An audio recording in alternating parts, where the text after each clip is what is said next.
I say, I do not know what has become of Harley Warren, though I think, almost hope, that he is in peaceful oblivion, if there be anywhere so blessed a thing. It is true that I have for 5 years been his closest friend, and a partial sharer of his terrible researches into the unknown.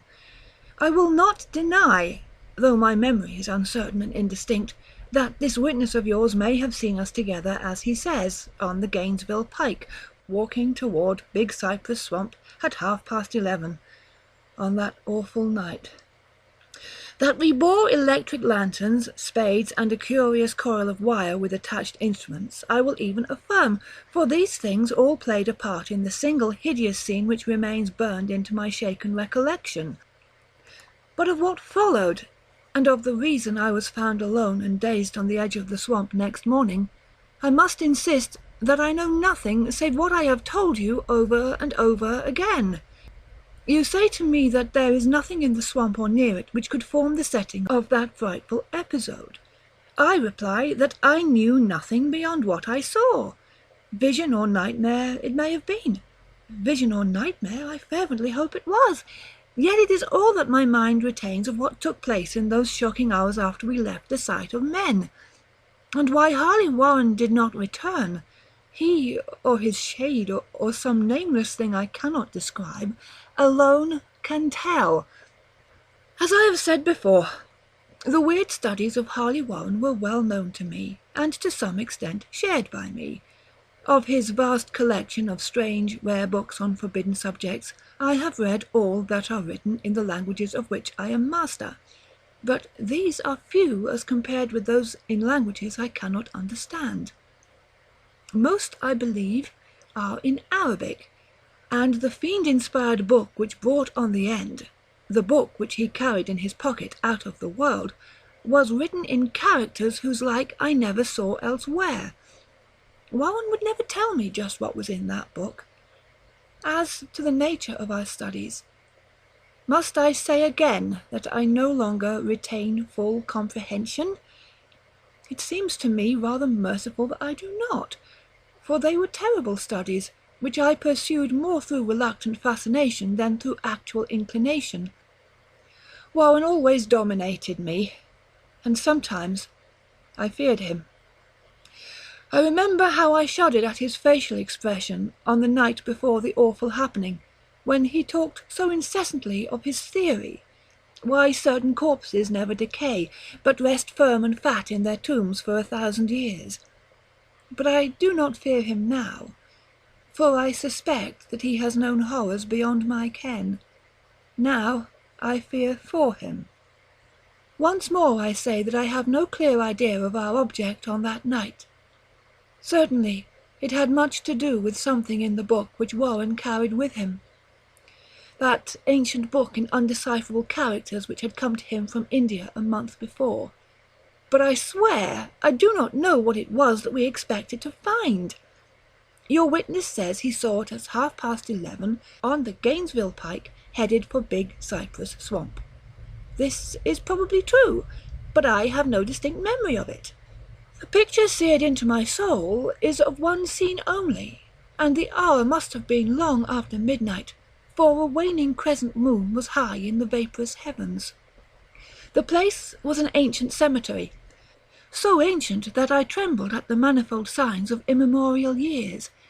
It was in a deep, damp hollow, overgrown with rank grass, moss, and curious creeping weeds, and filled with a vague stench which my idle fancy associated absurdly with rotting stone.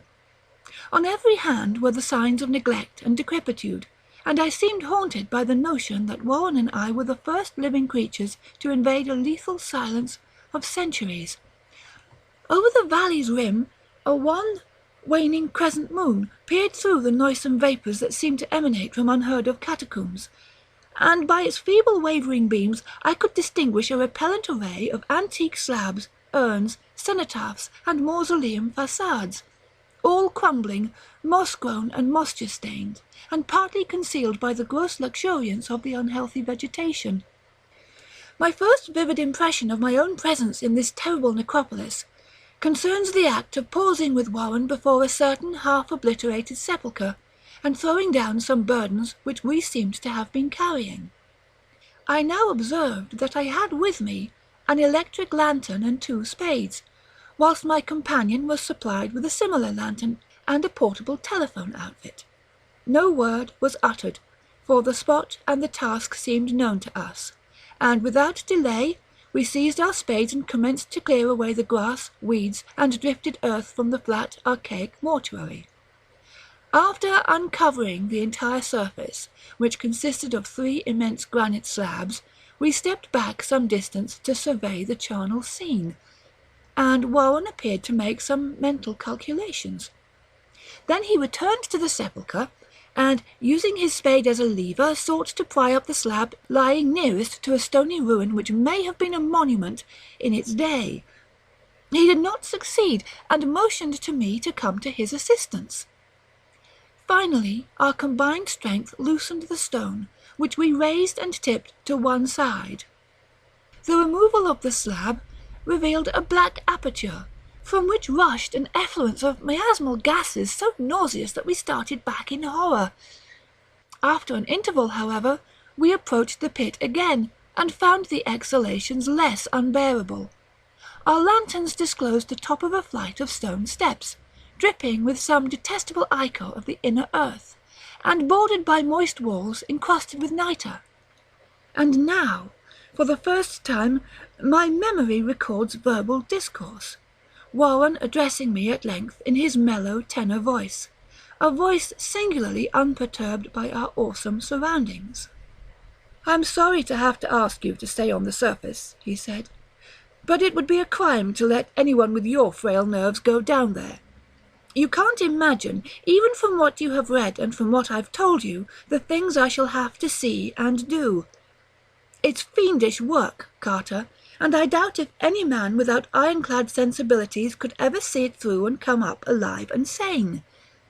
I don't wish to offend you, and heaven knows I'd be glad enough to have you with me, but the responsibility is in a certain sense mine, and I couldn't drag a bundle of nerves like you down to probable death or madness. I tell you, you can't even imagine what the thing is really like. But I promise to keep you informed over the telephone of every move. You see, I've enough wire here to reach to the centre of the earth and back." I can still hear, in memory, those coolly spoken words, and I can still remember my remonstrances. I seemed desperately anxious to accompany my friend into those sepulchral depths, yet he proved inflexibly obdurate. At one time, he threatened to abandon the expedition if I remained insistent, a threat which proved effective, since he alone held the key to the thing. All this I can still remember, though I no longer know what manner of thing we sought. After he had obtained my reluctant acquiescence in his design, Warren picked up the reel of wire and adjusted the instruments. At his nod, I took one of the latter and seated myself upon an aged, discoloured gravestone close by the newly uncovered aperture. Then he shook my hand, shouldered the coil of wire, and disappeared within that indescribable ossuary. For a minute I kept sight of the glow of his lantern, and heard the rustle of the wire as he laid it down after him. But the glow soon disappeared abruptly, as if a turn in the stone staircase had been encountered, and the sound died away almost as quickly. I was alone, yet bound to the unknown depths by those magic strands whose insulated surface lay green beneath the struggling beams of that waning crescent moon. I constantly consulted my watch by the light of my electric lantern, and listened with feverish anxiety at the receiver of the telephone, but for more than a quarter of an hour heard nothing. Then a faint clicking came from the instrument, and I called down to my friend in a tense voice. Apprehensive as I was nevertheless unprepared for the words which came up from that uncanny vault, in accents more alarmed and quivering than any I had heard before from Harley Warren. He, who had so calmly left me a little while previously, now called from below, in a shaky whisper, more portentous than the loudest shriek. "God, if you could see what I am seeing!" I could not answer. Speechless, I could only wait. Then came the frenzied tones again. "Carter! It's terrible! Monstrous! Unbelievable!" This time my voice did not fail me, and I poured into the transmitter a flood of excited questions. Terrified, I continued to repeat, "Warren, what is it? What is it?" Once more came the voice of my friend, still hoarse with fear, and now apparently tinged with despair. "I can't tell you. Carter, it's too utterly beyond thought. I dare not tell you. No man could know it and live. Great God, I never dreamed of this."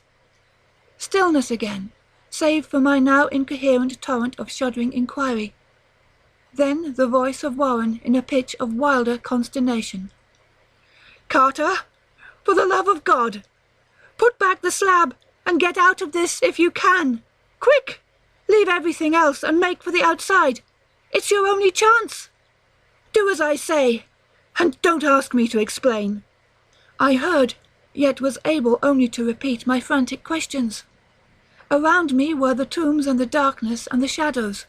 Below me, some peril beyond the radius of the human imagination.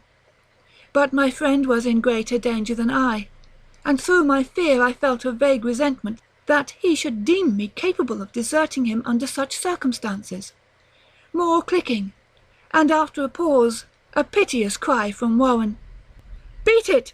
For God's sake, put back the slab and beat it! Carter!" Something in the boyish slang of my evidently stricken companion unleashed my faculties. I formed and shouted a resolution. "Warren, brace up! I'm coming down." But at this offer the tone of my auditor changed to a scream of utter despair. "Don't! You can't understand. It's too late, and my own fault. Put back the slab and run. There's nothing else you or anyone can do now." The tone changed again, this time acquiring a softer quality, as of hopeless resignation. Yet it remained tense through anxiety for me. "Quick, before it's too late." I tried not to heed him, tried to break through the paralysis which held me, and to fulfill my vow to rush down to his aid. But his next whisper found me still held inert in the chains of stark horror. "Carter, hurry. It's no use. You must go. Better one than two. The slab." A pause, more clicking, then the faint voice of Warren. "Nearly over now. Don't make it harder. Cover up those damned steps and run for your life. You're losing time. So long, Carter. Won't see you again." Here Warren's whisper swelled into a cry that gradually rose to a shriek fraught with all the horror of the ages. "Curse these hellish things!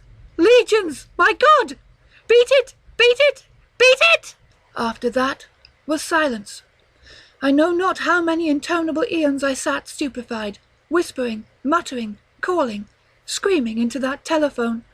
Over and over again through those eons I whispered and muttered, called, shouted and screamed, "Warren! Warren! Answer me! Are you there?" And then there came to me the calling horror of all, the unbelievable, unthinkable, almost unmentionable thing. I have said that eons seemed to elapse after Warren shrieked forth his last despairing warning, and that only my own cries now broke the hideous silence. But after a while there was a further clicking in the receiver, and I strained my ears to listen. Again I called down, "Warren, are you there?" And in answer heard the thing which has brought this cloud over my mind. I do not try, gentlemen, to account for that thing, that voice, nor can I venture to describe it in detail, since the first words took away my consciousness and created a mental blank which reaches to the time of my awakening in the hospital. Shall I say that the voice was deep, hollow, gelatinous, remote, unearthly, inhuman, disembodied? What shall I say? It was the end of my experience, and is the end of my story. I heard it and knew no more, heard it as I sat petrified in that unknown cemetery, in the hollow, amidst the crumbling stones and the falling tombs, the rank vegetation and the miasmal vapours, heard it well up from the innermost depths of that damnable open sepulchre, as I watched amorphous, necrophagous shadows dance beneath an accursed waning moon. And this is what it said: "You fool! Warren is dead."